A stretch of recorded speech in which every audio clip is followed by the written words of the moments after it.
everyone, in this tutorial, I'll show you how to create a stunning golden glow effect in CapCut using simple steps.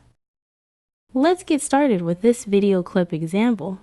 First, drag the video clip into the timeline in CapCut. Next, go to the Effects tab and search for the golden snow effect. Drag and drop the effect onto the timeline.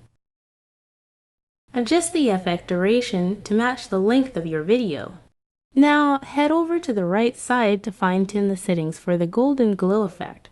Set atmosphere to 0 to remove any unwanted snowflake effects. Adjust the filter setting.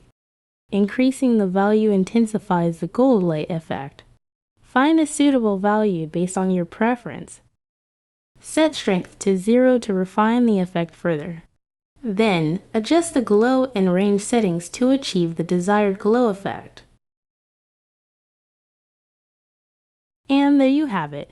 Your stunning golden glow effect is now ready in CapCut. If you found this tutorial helpful, please consider liking this video and subscribing for more tips. Thank you for watching.